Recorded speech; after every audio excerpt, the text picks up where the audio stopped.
Hey guys, Toolman Tim here. I am on the road again. Imagine that. I just left prepper camp. Well, a couple hours ago. Coming up on Knoxville, I think, or maybe Gatlinburg I'm in right now. I recorded a little 10 or 15 minute episode at a rest stop just before I got to prepper camp. I may edit that into this, or it may never see the light of day. I'm not sure. It was just my thoughts on my expectations of getting to prepper camp. But I always love doing these recordings immediately following one of these events. It gives me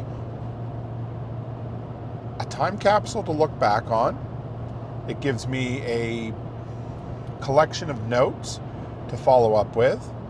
And hopefully it helps me share things when they're raw, fresh, and before this feller forgets a lot about it.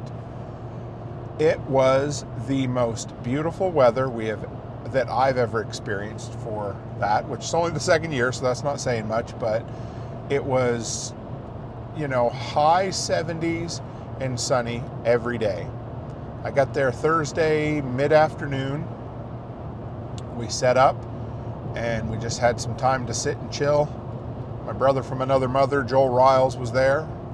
Sat down, had a little bit of bourbon, not a whole lot that night. Got my tent set up, which is awesome having that tent right there. That was a game changer this year. Instead of having to walk all the way over to Tent City in the morning, come back, go back over at night, I was able to just chill right at the event, and then just, when I was done, hop in bed, get up in the morning, and go back at it. Wow, was it ever an event. Whew. Where do we start, guys? I believe I recorded, I'll have to check tonight, somewhere between 10 and 12 interviews for the podcast. I also recorded on two people's podcasts. I got on with Phil and Andrew from Matter of Facts podcast, so you'll hear that at some point. They're going to be coming on the show at some point. I recorded with Jester from its Doomsday podcast, all guys whom I consider friends now. Just awesome discussion with Jester. That was great. It was great with Phil and Andrew too. But it's always just a lot of fun getting to sit down and chat with people. So my presentations were, dude, I gotta say, like, they were some of the best. No, not some of. They were the best speaking presentations I've ever done. It was awesome. So I got moved up an hour in the day. So last year I was brand new, which meant you kind of get the low end of the stick. You're the very last in the day and kind of over in a different spot. And this year I was bumped up an hour, so I was second to last in the day. But it didn't matter because I had great crowds the whole time. They put me in what's called the back bayou. It's a really nice, compact tent area that I would say would seat maybe 70. And it was damn close to a packed house on Friday and on Saturday. And what I was exceptionally excited about was I had at least 30, I didn't get a full count, but at least 30 on today. And considering it was only an hour till the end of the day, half to 3/4 of the vendors had left. Last year when I did my final presentation on Saturday, if I had 5, I think it was 3. That was it. But I did it for them anyway. It was great. But it was, and I gotta say, I've been kind of against, or I didn't love the idea of PowerPoint for all these years. And PowerPoint was a game changer for me this time, guys. It helped explain points, or it helped give visualizations of the things I was talking about, especially some of the specific products like shark bite fittings and seafoam that are really difficult to describe, I guess. So when people could see it, I also didn't need any paper notes whatsoever. It really freed me up to walk around and engage with the audience. It was a huge win for me. And I'm almost thinking about trying to put together some PowerPoint for both Self-Reliance Festival and the Midwest Preparedness Project. But either way, it was awesome. So the presentations were great. I met more listeners of workshop radio this year than I did last year by a bunch. It was great along those lines. Evan Dixon was there from Radio Made Easy. Like I said, Joel Riles from Fortress K9. So, you know, the SOE, TSP, LFTN greater community is starting to get represented, guys. I met a dude at today's presentation who was a longtime listener to TSP, listener to my podcast. That was really exciting. Always nice. Now, let's talk about the interviews. I cannot wait to get these interviews up. I don't even know what I'm going to do with them all, guys. I mean, they're all going to be put up in the regular podcast feed at some point, but my goodness, let's just say some of the most interesting people I have met, and I made it my goal to interview as many people as I could, and I was almost interviewed out by today, but I did. I recorded 2 podcasts with other people today, and I recorded 1 interview today as well. Let's see, where do we start? I interviewed Mike Shelby, who was former, with special information, or no, that's not the right term for it, but anyway, from Forward Observer. Military intelligence is what he was, former military intelligence. That was, I think, the very first interview I did, and that was awesome, so good. I got to sit down with Brad Skitsmith from 5 Times August again. Oh my goodness, guys, he, in this last year, what an incredible improvement from his production and presentation. He got to play his new single for us. He told me the whole story about how it came together. I'm not going to, give it all away to you or anything, but it was a great interview. I picked up a couple of cassettes from him, guys. Cassettes. He did a special limited run of 50 cassettes of his album that I have on vinyl. I got him to sign both of them. I'm going to keep one, and I'm going to do a giveaway for the other one for the community. So that's going to be cool. He even, anyway, let me hear his single, his new single, the fully mastered edition. Wanted to show me he was really excited to show me his music video that he has created that he can't release yet, but he couldn't find it on his phone. I felt so bad because I really, really wanted to see it. But it was like talking to an old friend. I got to meet his family this time. They showed up, so there was that. Whom else? Wow. I got to interview somebody, guys, who is an actor. He's a beekeeper. He's been in over 100 TV shows and a handful of movies. He also just happens to be in the Martial Arts Hall of Fame. Like, he just mentions this stuff like, oh yeah, it's just sort of something that happened. I do believe that he could be a candidate for the most interesting man in the world. I interviewed today a taxidermist, which was cool. But, did I mention the taxidermist was 24? She is also her own boss at this point. You don't meet very many female taxidermists, period, but Gen Z female taxidermist, what a great kid she was. Awesome interview. You guys are going to love that one. Talked to Local Prepper. If you've seen him out there, he has quite a following on TikTok and a fairly good following on YouTube. Awesome interview with him. Let's go back a little bit further. Also, oh man, I had Jester. He came over from It's Doomsday podcast. It was great to hear all the, it was a really candid interview with him. He was able to share the things that he did right this year and some of the things that fell apart. We had an incredible interview about gumballs, and if you're like, really? Gumballs? Like, yeah, you need to hear it. It was awesome. So I'm not going to give any more away than that. Slept good. Last night was the Saturday night main event where, like I said, 5 Times August, Brad, he put on an incredible show. They gave us just the nicest gift, so they give all the presenters a gift. They gave us this all-metal construction, American-made hatchet with laser engraved kind of the logo for 2023 Prepper Camp, which just happened, I don't know if I mentioned it at any point, but this happened to be the 10th anniversary of Prepper Camp. I got to see my brothers and sisters from PBN, which was awesome. So I saw James drank Disaster Coffee the whole weekend. Got to see Ryan and Master Colin, of course, which was awesome. It was nice to see those guys, Ryan Buford and Colin from the Next Generation podcast. Got to see Jordan from Phoenix Rising.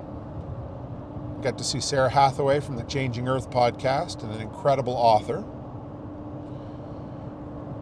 I think, one person I didn't get to see that I was hoping to, and who didn't end up showing up, was Dave Jones, the NBC guy. He was just, he had to work. He's been teaching at his daughter's Christian school, I believe, so I didn't get to see him. That was disappointing. I hated that I didn't get to see him, but you know what? Always next year. Oh man, and I've got a few other people lined up. I met a really interesting lady today who tans hides and is also into experiential marketing. It was one of the coolest conversations I had. I didn't record it, but I was able to talk to her about getting her to come on the show, so that'll be good. I met a really, really nice lady. She deals with wildcraft. She wrote a book. She was on a kind of a book tour. It was kind of her mission or passion in life to talk about wildcraft and edibles and that sort of thing. She gave me a signed copy of her book. She's going to be coming on the show in the future. And like I said, the beekeeper, I got a beekeeper lined up to come on. Phil and Andrew from Matter of Facts podcast, they're going to return the favor and come on as well. I sold way more merchandise than I did last year, so that was great. A bunch of battery packs and a shit ton of patches. Got to kind of spread the gospel that is the Workshop podcast, the Workshop Radio. I got to get used to that. I'm the one who rebranded it, and I still can't say it. I went to a single presentation the entire weekend, and it was the very first one of the very first day, and it was one by Mike Shelby doing a security assessment of your property, and it was great. It was spot on. But that was the only one I went to, because whenever I go to these events, for me, the goal, and actually I added another goal, but I realized early on, like when I went to Nicole's very first LFTN workshop, the very first one I went to, I discovered that I would sit around and talk to people, and I didn't go to the presentations for the most part. And I thought, man, is there something wrong with me? Like what? I was like, I gotta go to these presentations. And then I realized, no, I go to these to make contacts, to make connections with, like-minded folk. So I ended up, I've embraced that. I go to these events and I don't go to any of the presentations. As much as I would love to hear from some of the most talented people out there, I go to make connections, and I made a bunch. I probably gave away 30 or 40 handshake patches, the special piece of Workshop, going by a lighted up sign that says Junk Car Mafia. It's a glow-in-the-dark neon skull. That is a pretty cool sign. Always listening to Art Bell on the way here too, guys. It's kind of become the tradition when I leave prepper camp. But either way, I went, I made connections. I probably had, I don't know how many meaningful conversations. A couple of people joined the Telegram group. A bunch of people subscribed to the podcast. And that's what it's about. But more than that, I get to hear people's stories. And when I say, like, my passion, I think I'm starting to discover some of my passions. But one of my passions is people's stories. Everybody has an incredible story. Some people it's just harder to pull it out of than others. My passion is connecting with other people. And also, beyond connecting with other people, it's also connecting other people. And those are the things that get me excited. I was interviewing one guy, and as soon as I finished, I sent Nicole a message, and I'm like, he needs to be at Self-Reliance Festival in March. Just that kind of stuff, like just exceedingly interesting people. Because the more connections you make, the bigger your reach becomes, and the further your message gets. And you guys know I've been building a brand, a community, content. I just love it. I cannot believe how many interesting people. But that, for me, that's what these events are all about. If you've never gone to something like this, I don't know, I keep bragging it up, and I know I can only tell you so many times that you should, if you can afford it or make it work, go to some in-person meetup. I had people come up to me at this event.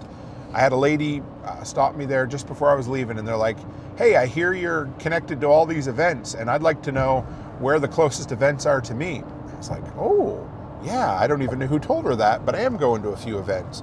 So I think it's time that we make connections, put together a list of all the, homesteading, back to earth, prepping, self-reliance, all of the different festivals and events that people can get to, because I got to tell you, I met a bunch of itty-bitty baby preppers at prepper camp, and it was awesome. It was so good.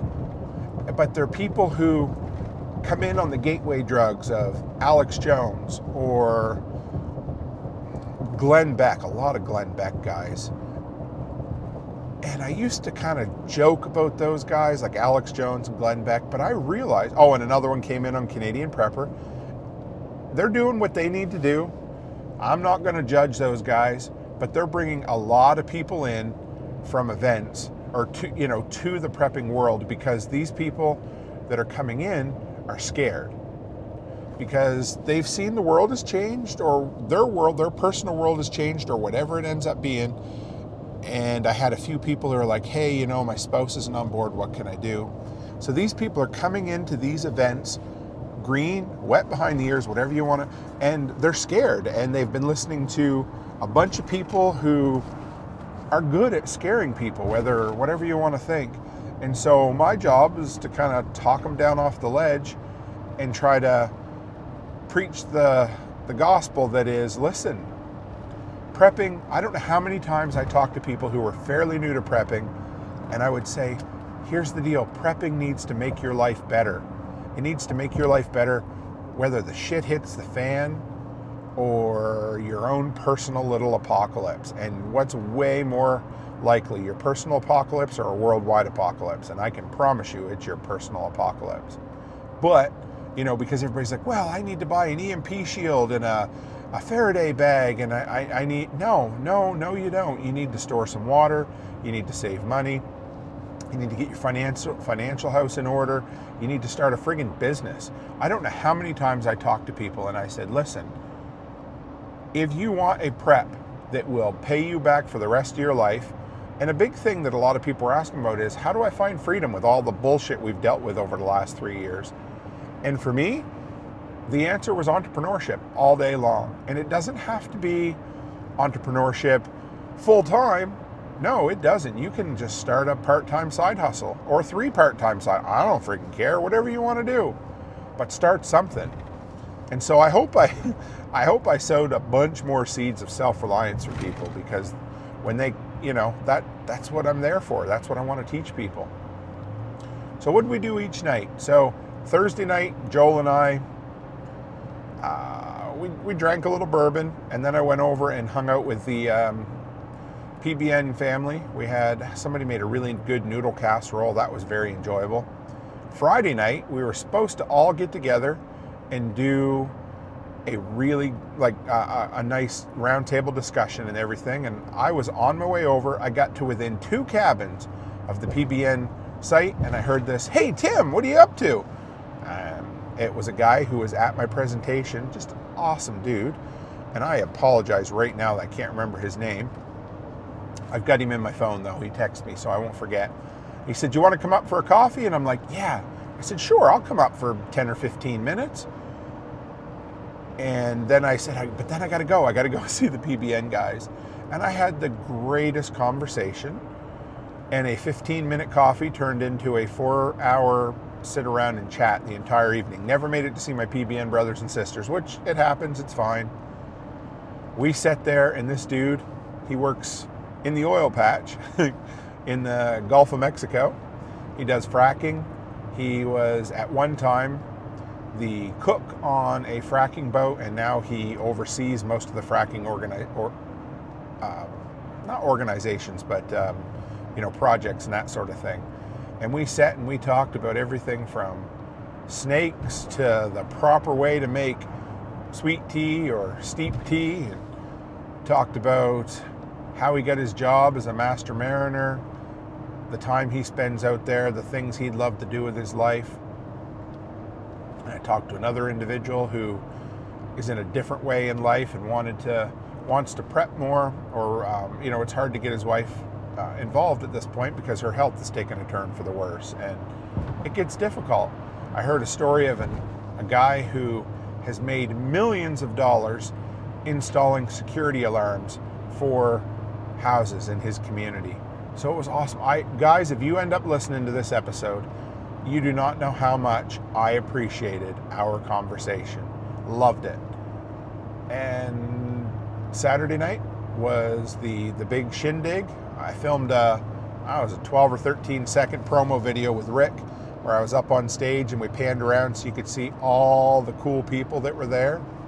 So that was fun, and I never stick around for the keynote speaker just because that's just not my cup of tea. That's not my shtick, guys, not even a little bit. So Joel and I went back with Joel. His poor generator died. We're not sure what happened, if a bearing went or whatever, but it would not work.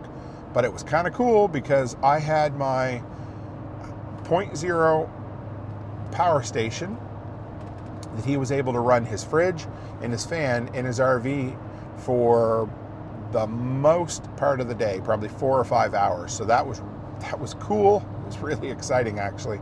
It was definitely meant to be. So that evening, I had some cinnamon flavored white lightning, which was really good. I had the nectar of the gods, some apple pie moonshine from a butcher friend of ours who was there. He brought some homemade bologna, which honestly, if he didn't tell me it was bologna, I would have thought it was more like salami. But it was so good. And that's not a slam on it. I just mean it was way better than what I ever expect bologna to be. Had cheese in it. We ate a bunch of that. Pork chop from Ice Road Truckers. He goes there and cooks every year. They had incredible food this time. I had a pulled pork sandwich one night. I had a chicken quarter one night.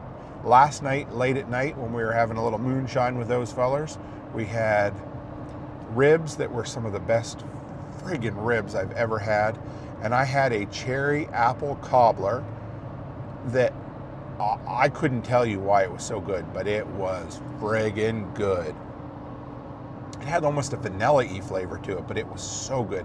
It was cooked on, I think, a charcoal grill and a cast iron Dutch oven, and whoo, baby. Anyway, it was good. So then Joel and I, we thought about it the next morning. We should have sat out there and recorded. But we sat down and I picked up all the stuff you need for old fashions. It was kind of nice. So I had everything I needed. I brought it all with me so I could make old fashions on site there for people. And I made Joel and I each an old fashioned. And he brought out the cigars. And we sat down and we polished off that entire bottle of bourbon that come from Illinois, from Nate and Aaron. So thank you for that gift. It made an incredible time of fellowship. And we were up till 11:30 that night. But we should have recorded it. But I said to Wendy, his wife, this morning, just sweetheart, her gift is making sure people are taken care of. She'd make sure I'd eat. She'd make sure I'd come over and sit down and chill for a little while. Because if you can hear it in my voice, guys, I have done some serious talking for the last, what would that be? 3 days, 24, 60, 72 hours, plus another half day. Geez, we're going on 96 hours, somewhere in there, probably 80 some hours anyway. So my voice is good. It's got that raspy sound to it right now, but we had a great time. But I said, sometimes conversations are just for us. And that was a conversation I had with Joel was one of the nicest ones I've had in a long time. It's just so good to see friends you consider family, the people that you would sit down and smoke a cigar and solve the world's problems with. So Joel, if you end up hearing this episode, man, I love you, brother. Always enjoyed the conversations we have. And never had any grits this time, but how did my camping go? Well, ladies and gentlemen, all I can say is I absolutely friggin' love that truck tent. 4 nights in there, and I would spend a bunch more. I'm going to a hotel tonight. I don't know where I'm going to stop. I might make it as far as Cookville tonight, but I don't know for sure. We'll see. But that tent held up great, and it never got real cold in the overnights. It was in the mid-50s. But I got pretty good at venting the tent because the flap in the top of the roof, I opened that up all the way, and that was good. The first night I got just a little bit of moisture. Second night I got none. The third night was a little warmer, and so I opened up the inside window, but with the rain fly over it, it just let a little bit of air in it, let it cool off a bit. And then there was zero moisture in the tent all weekend. So I'm getting used to this stuff, guys. It takes a while, but I'm learning how to tent really good. The cooler, I love that Yeti cooler. 4 solid days, kept the temperature perfect. So what did I bring to eat this time? It was I hate to brag, but I think it was the perfect thing for me. I loved it. So I had, I picked up 2 types of cheese, a bottle of Hellman's mayo, salt and pepper, a bunch of sandwich meat, and a package of wraps.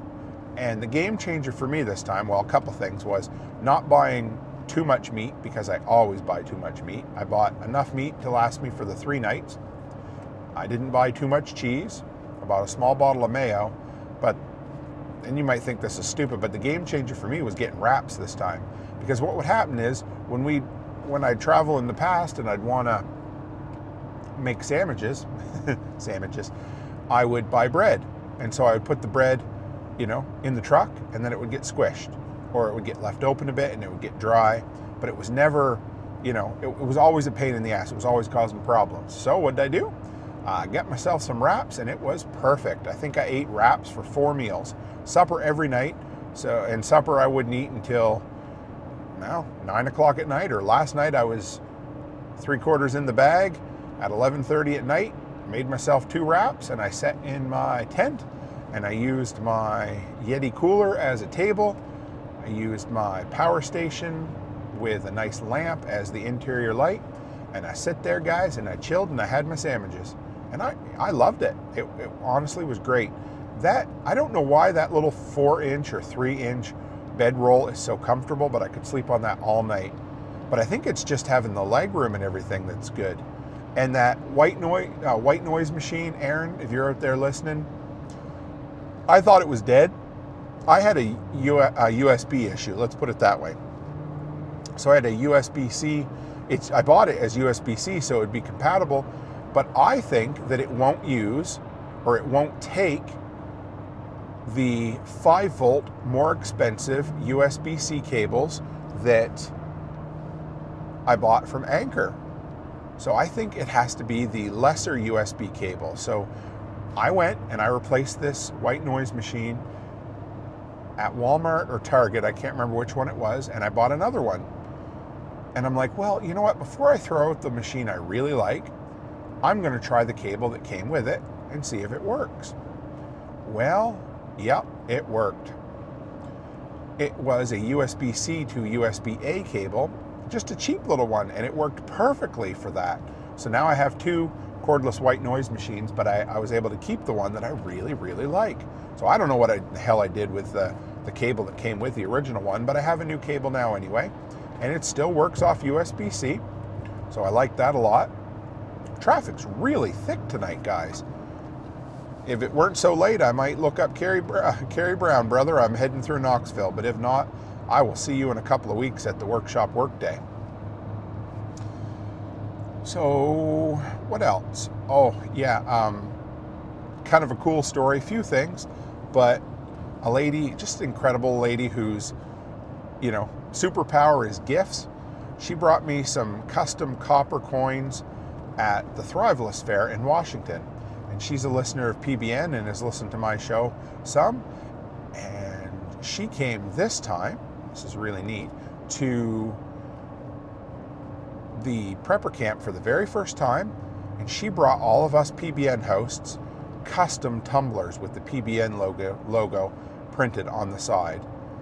And she's going to do me some workshop ones as well. So, and they're really nice. I was drinking coffee out of it tonight even. But that's not the end of it. I love, I think let's finish up with this story. It's a good night for driving, a good night for talking, and I'm enjoying you, but my voice is somewhere between here and there. So with that, when I went to the Thrivalist Fair back, was it May? I think it was May in Addie, Washington. Becky and I had a really good time there.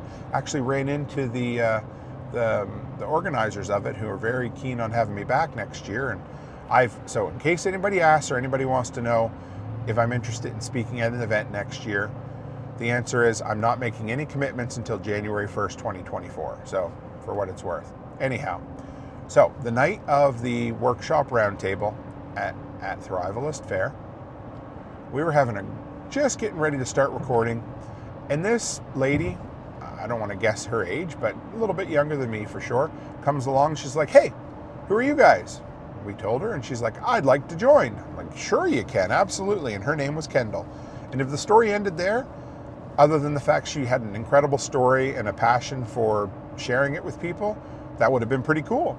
But that's not where it ended, because 4 months later, 3 months later, whatever it was, I don't know, I lose track of time, I get a message from her. She's like, "Hey, Tim, just wondering if you ever put the podcast up that we all recorded." I said, "Absolutely." So I sent it to her, and she gave it a listen, and it was awesome. And if that was where it ended, it would have been a nice, polite story too. But then she goes, "Hey, I will see you in North Carolina." I thought, "Really? You're going to prepper camp?" Because we had mentioned it to her. And if that's where it ended, that'd be cool too. She goes, "Yeah, as a matter of fact, I had mentioned prepper camp to my uncle, and at the same time I mentioned that to him, he had been at prepper camp a few times before, many years ago. And he's like, yeah, as a matter of fact, I might be the keynote speaker this year." Well, the might be turned into actually is, and he was the keynote speaker. So I got to see her, say hello, and we chatted for a few minutes, which was also very cool. And if that's where it ended, that would be fine.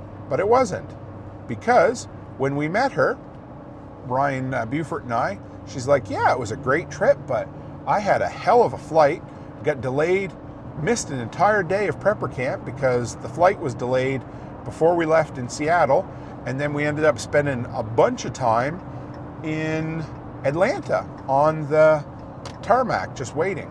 I don't know what happened exactly. And if that's where the story ended, that would have been cool.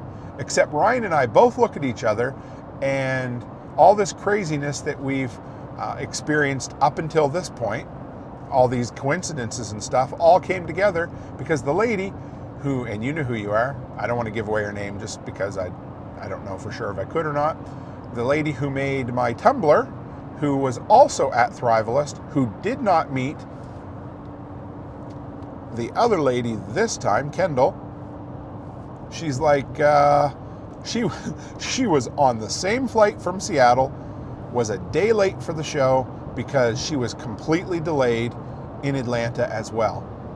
So 2 people who were at an event separately in Addie, Washington, who never met each other there, who both made an impression on me and Ryan Buford, were both on the same plane and flew to the same event, had the same issues, and I don't believe they actually still got to meet. They may have, but I told them both the stories at prepper camp, and it blew them out of the water.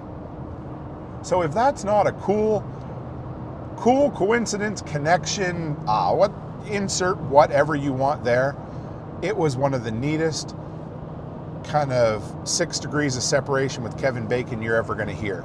So I hope you enjoyed that, guys. I did. I loved every minute of prepper camp. And I'm going to go back next year if I can make it happen. Like I said, I'm not going to commit to anything till January 1st. I promised both Becky that and myself that. And I've told you guys publicly to hold me accountable so that I don't announce anything ahead of time. So for what it's worth, that's where I'm at.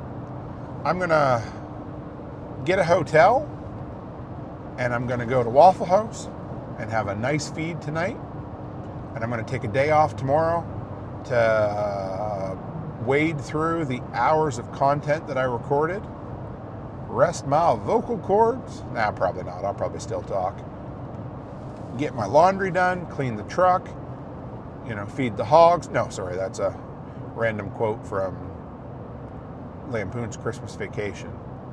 But I've missed you guys. I know I haven't been able to live stream because the internet was kind of shitty there. It was better than it was last year. It wasn't non-existent at least, so that helped. But it wasn't streamable, that's for sure. So I think what I need to do is get myself a mobile Starlink, maybe for RVs or maybe the business one or something. I don't know.